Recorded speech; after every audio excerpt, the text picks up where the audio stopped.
Ya. Con H.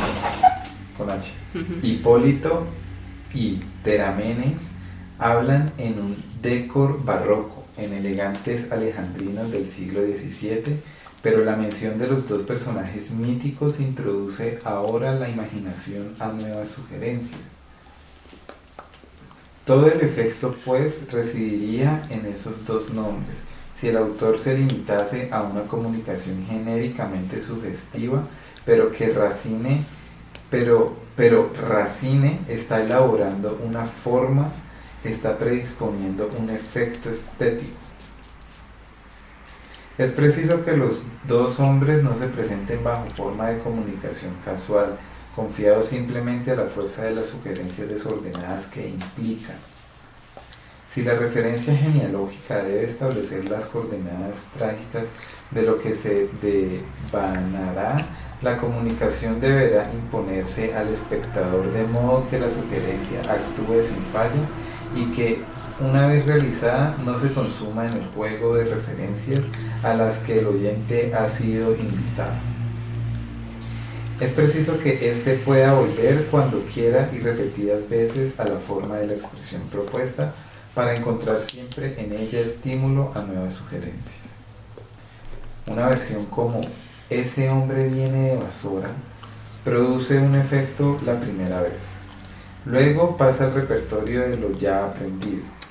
Después de la primera vez sorpresa y la primera divagación, quien la oiga por segunda vez no se sentirá ya invitado a un nuevo itinerario imaginativo. Pero si cada vez que vuelvo a la expresión encuentro motivos de placer y complacencia, si la invitación al itinerario mental me es ofrecida por una estructura material que se propone bajo una apariencia agradable, si la fórmula de la proposición logra así asombrarme siempre por su eficacia, si encuentro en ella un milagro de equilibrio y necesidad organizadora, por lo que soy a partir de ahora incapaz de deslindar la referencia conceptual del estímulo sensible, entonces la sorpresa de este connubio será siempre para mí un estímulo a un juego complejo de la imaginación, capaz ahora de gozar la referencia indefinida, pero además de gozar con ella el modo en que la indefinición me es estimulada, el modo definido y calibrado con que se me sugiere la precisión del mecanismo que me invita a lo impreciso. Entonces llevaré toda reacción connotativa, toda exploración por el terreno de lo vago y sugestivo a la fórmula de origen para verificar si ésta la presupone y la contiene, y siempre podré descubrir en ella nuevas posibilidades de orientación para mi imaginación. Y al mismo tiempo la presencia de la fórmula de origen, rica en poder sugestivo y sin embargo rígida e inequívoca al proponerse a mi sensibilidad, se me constituirá como orientación del itinerario mental, delimitación del campo sugestivo. Así, Racine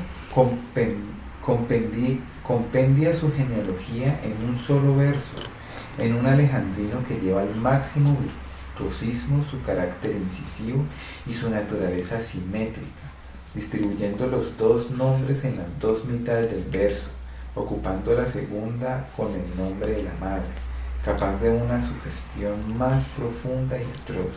Dice: "Depuis que sur ses bords les dieux ont enjoyé". Ahora bien, el complejo de los significantes con su acompañamiento de múltiples connotaciones no se pertenece ya a sí mismo, y ni siquiera al espectador, que puede todavía, gracias a él, seguir imprecisas fantasías, entre paréntesis, de la apelación de Pasífae, pasar a consideraciones morbosas o moralistas sobre la unión bestial en general, sobre el poder de la pasión incontrolada, sobre la barbarie de la mitopoyética clásica o sobre su arquetípica sapiencia. Cierra paréntesis. Ahora bien, la palabra pertenece al verso a su medida indiscutible, al contexto de sonidos en que está inmersa, al ritmo interrumpible del lenguaje teatral, a la dialéctica imparable de la acción trágica. Las sugerencias son voluntarias, se estimulan, se reclaman explícitamente, pero dentro de los límites preordenados por el autor, o mejor dicho, de la máquina estética que él ha puesto en movimiento. La máquina estética no ignora las capacidades personales de reacción de los espectadores, por el contrario, las hace entrar en juego y hace de ellas condiciones necesarias de su subsistencia y su éxito, pero las dirige y las domina. La emoción, simple razón pragmática que la pura eficacia denotativa de los dos nombres habrían desencadenado, ahora se simplifica y precisa, se ordena e identifica con la forma en la que se originó y la cual se acomoda. No se circunscribe a ella, sino que se amplía gracias a ella. Entre paréntesis, se convierte en una de sus connotaciones. Cierra paréntesis. La forma tampoco queda marcada por una sola emoción, sino por la extensísima gama de emociones particulares que suscita y dirige como posibles connotaciones del verso. El verso como forma articulada de significantes que significan sobre todo su articulación estructural.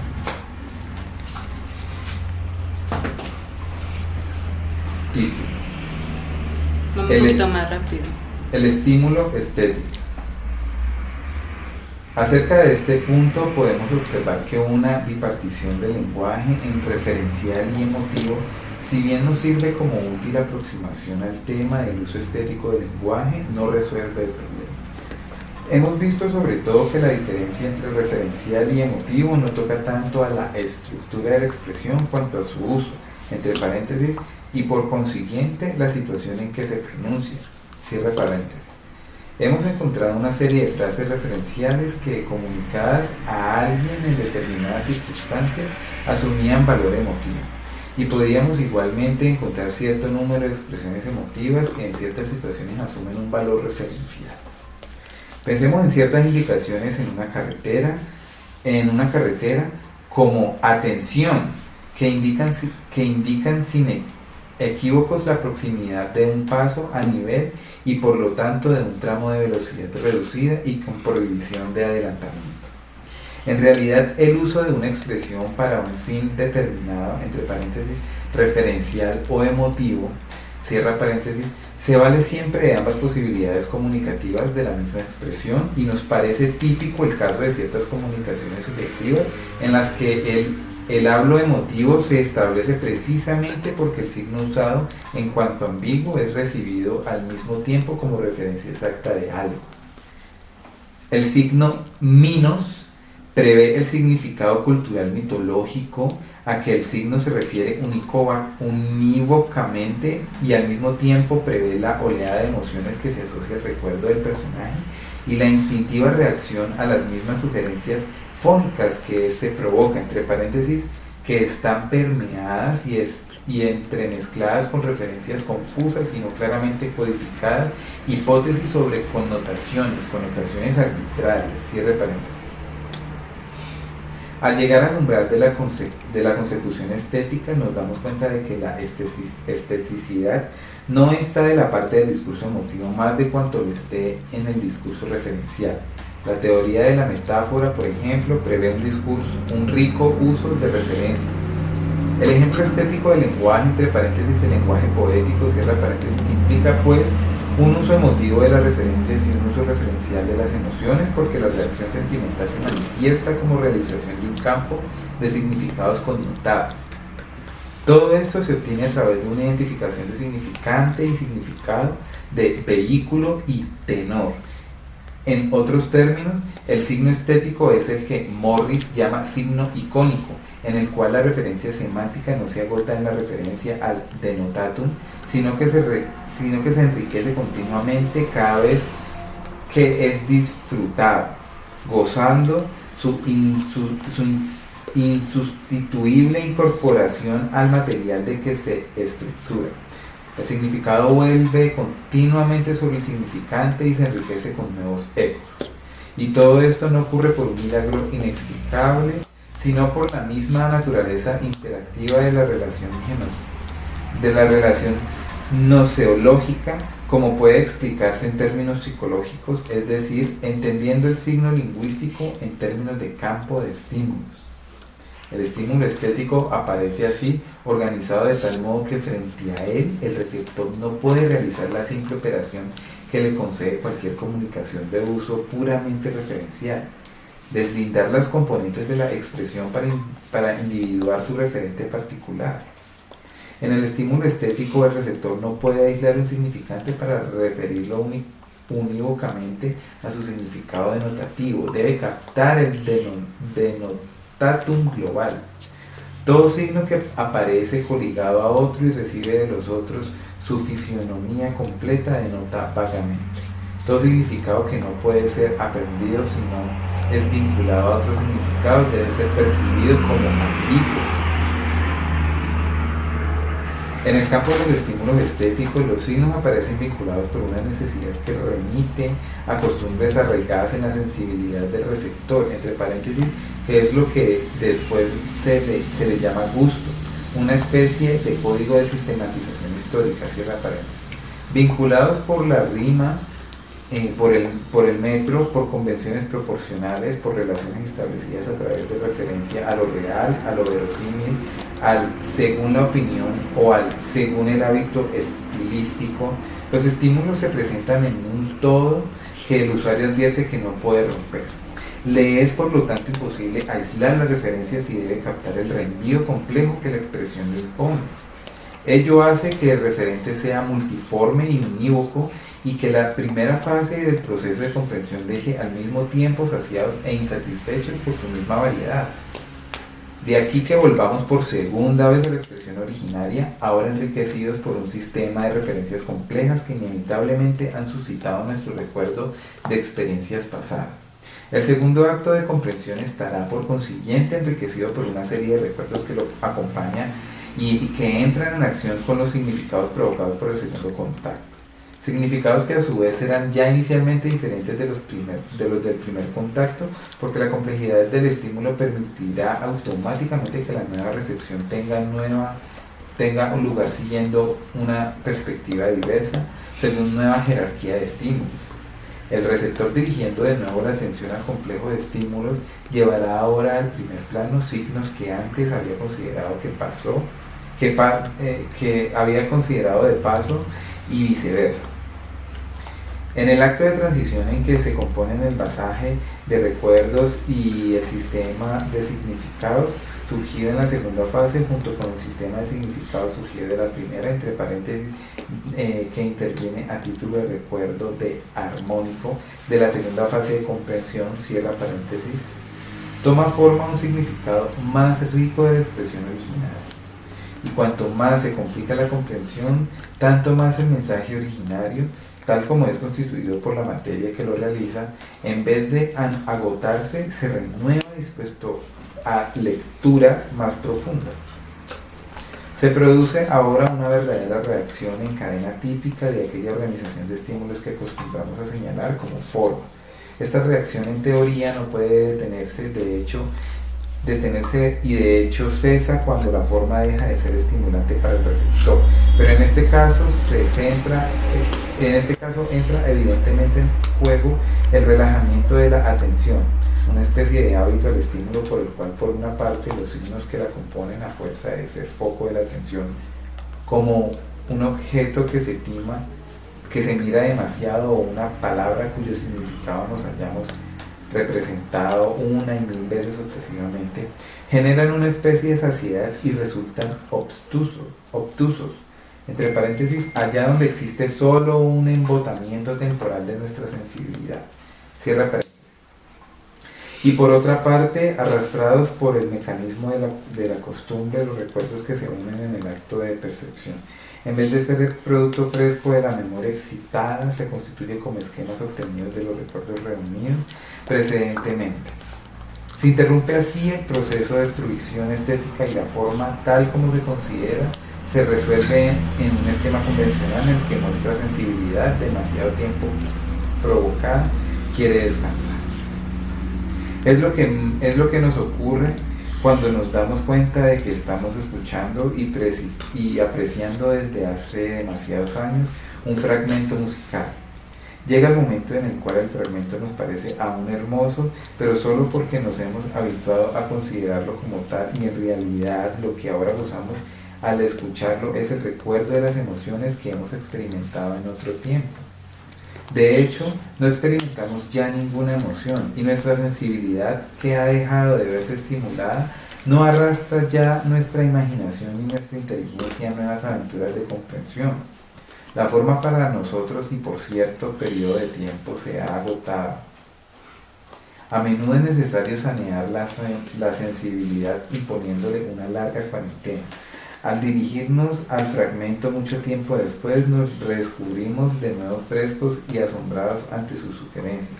Pero no es solo que en el intervalo nos hayamos desacostumbrado al efecto de estos estímulos acústicos organizados en cierto modo, sino que las más de las veces en el intervalo también nuestra inteligencia ha madurado, nuestra memoria se ha enriquecido, nuestra cultura se ha profundizado. Esto basta para que la forma originaria pueda despertar zonas de la inteligencia o la sensibilidad que antes no existían y que ahora se reconocen en el estímulo de base y que éste provoca. Pero a veces puede ocurrir que ni una cuarentena nos restituya ya el asombro y el placer de un tiempo y que la forma haya muerto definitivamente para nosotros.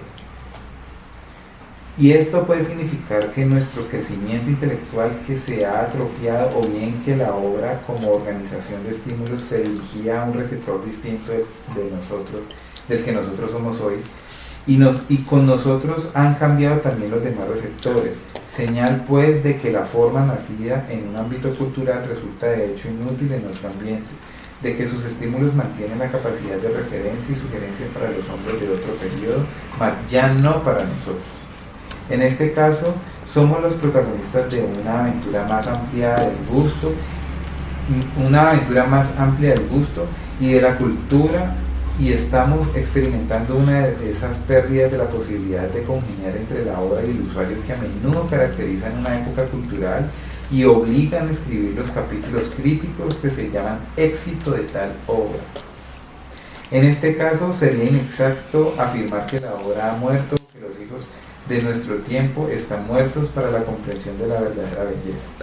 Estas son expresiones ingenuas y atolondradas que se fundan en la presunta objetividad e inmutabilidad del valor estético como dato que subsiste independientemente del proceso de transacción.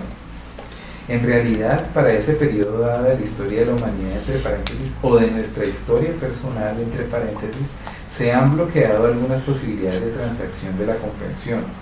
En fenómenos relativamente simples como la comprensión de un alfabeto dado, estos bloqueos de posibilidades transactivas son fácilmente explicables.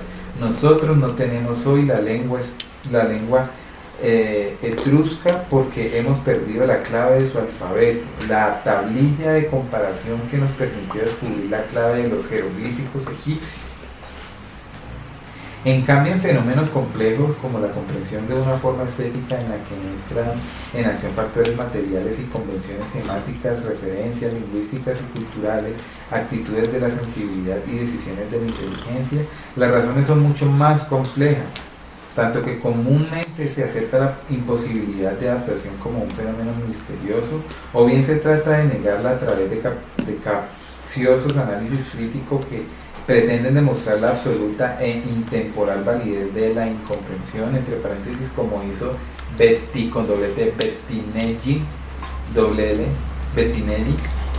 con Dante, cierra paréntesis.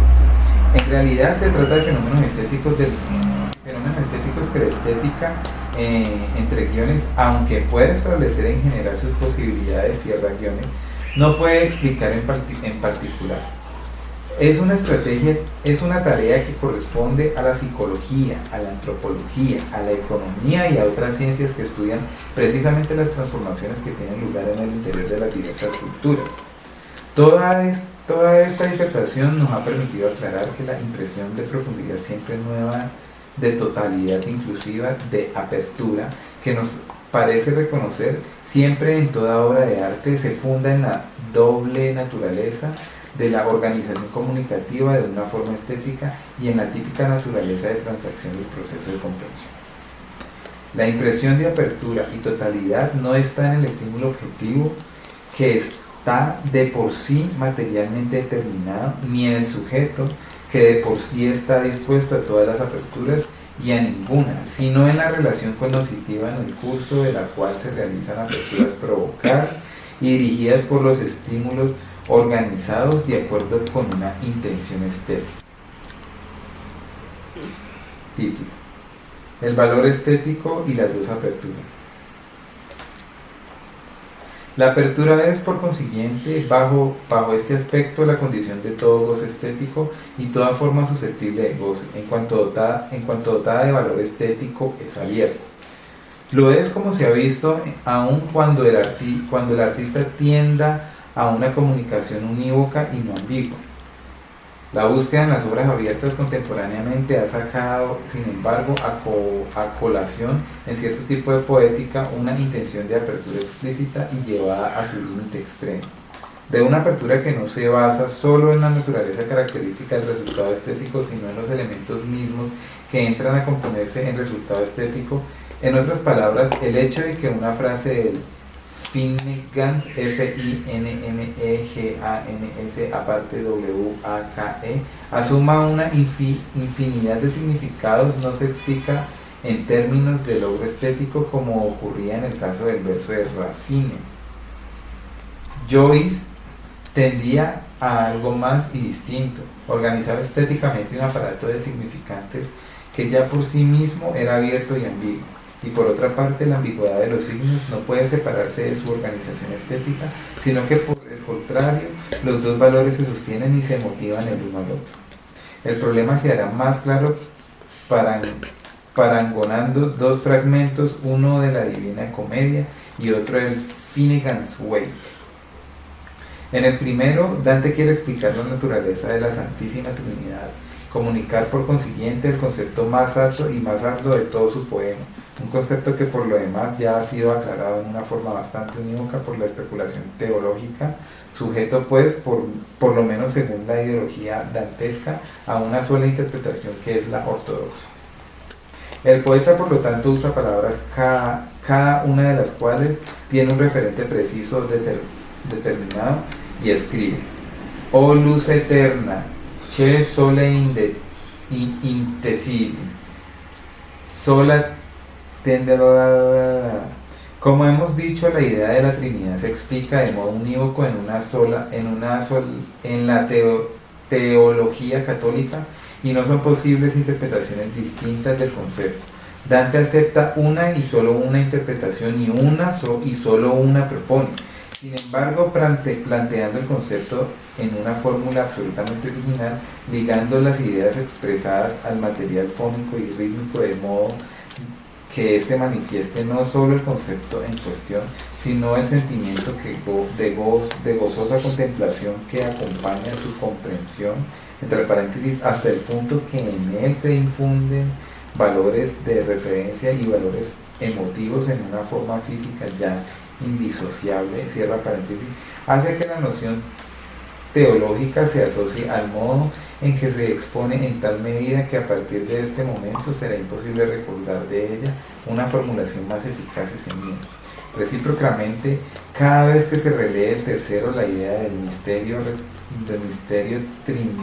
trinitario se enriquece con nuevas emociones y nuevas sugerencias imaginativas, y su significado, que no obstante es unívoco, parece profundizarse y enriquecerse a cada lectura. Joyce, en cambio, en el quinto capítulo del Finnegans Wake, con W, quiere describir la misteriosa carta que ha sido encontrada en un estercolero y cuyo significado es indescifrable, oscuro porque es multiforme. La carta es el mismo Finnegans y en definitiva es una imagen del universo que el Finnegan refleja bajo especie lingüística. Definirla es en el fondo definir la naturaleza misma del cosmos. Definirla es tan importante como para Dante definir la Trinidad. Pero de la Trinidad se da una sola noción, mientras que el cosmos, Finnegan Wake Carta, es un caosmos, y definirlo quiere decir indicar, sugerir su sustancial ambigüedad. El autor debe pues hablar de un objeto no unívoco y usar signos no unívocos vinculados por relaciones no unívocas. La definición ocupa páginas y páginas del libro, pero en el fondo cada frase no se hace sino reproducir en una perspectiva distinta la idea base, mejor dicho, el campo de ideas. Tomemos una al azar. Frase en francés. Fronquiqui, quineto, miche, chele, anda, listo.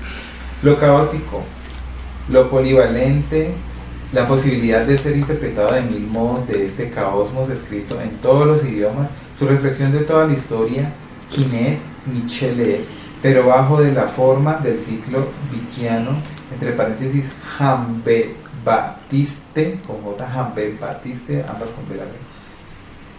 Cierra paréntesis, la polivalencia de un glosario lleno de barbarismo, entre paréntesis, P-O-L-Y-G-L-U-T-T-U-R-A-L, cierra paréntesis. La referencia a Bruno quemado, entre paréntesis, B-R-U-L-O-B-R-U-L-O, cierra paréntesis. Las dos alusiones obscenas que unen en una sola raíz el pecado de la enfermedad. He aquí una serie entre guiones, solo una serie que ha salido de una primera inspección interpretativa, cierra ya.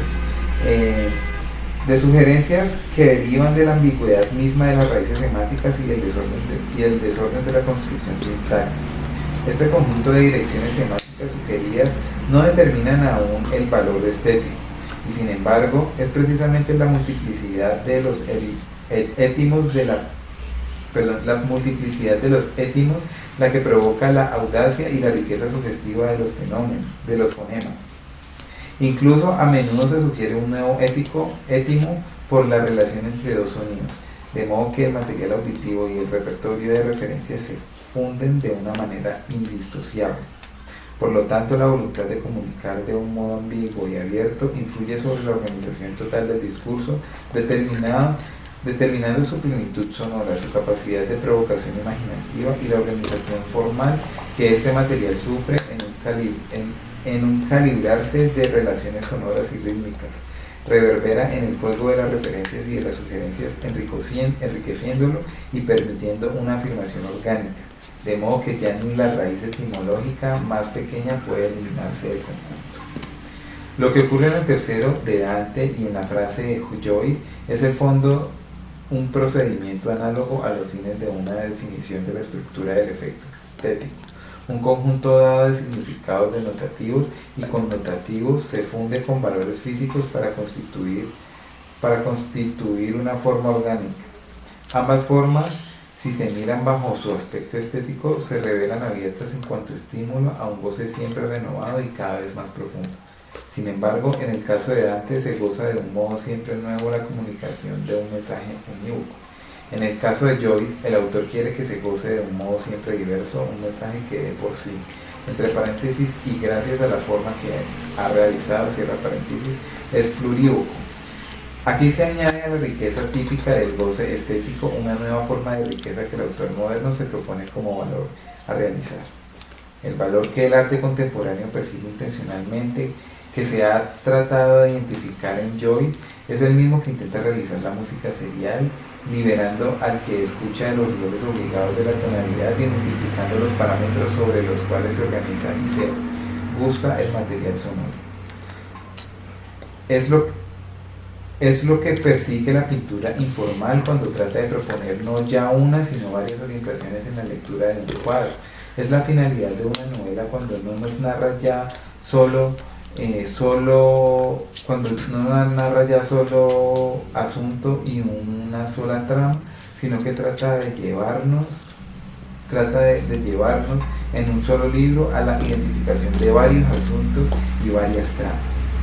Es un actor que no se identifica teóricamente con el valor estético porque se trata de un proyecto comunicativo que debe incorporarse a una forma lograda para resultar eficaz y que sin embargo de hecho se realiza solo si se apoya en esa fundamental apertura propia de toda forma artística lograda.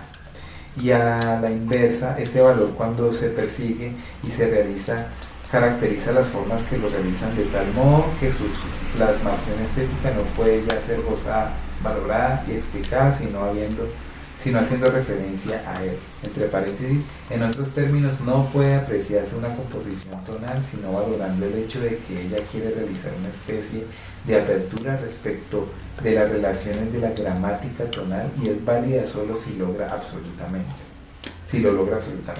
Cierra paréntesis. Esta especie de apertura de segundo grado a la que tiende el arte contemporáneo podría definirse como aumento y multiplicación de los sentidos posibles de un mensaje. Pero el término se presta a equívocos, puesto que muchos no estarían dispuestos a hablar de significado a propósito del tipo de comunicación que procura un signo pictórico no figurativo o una constelación de sonidos.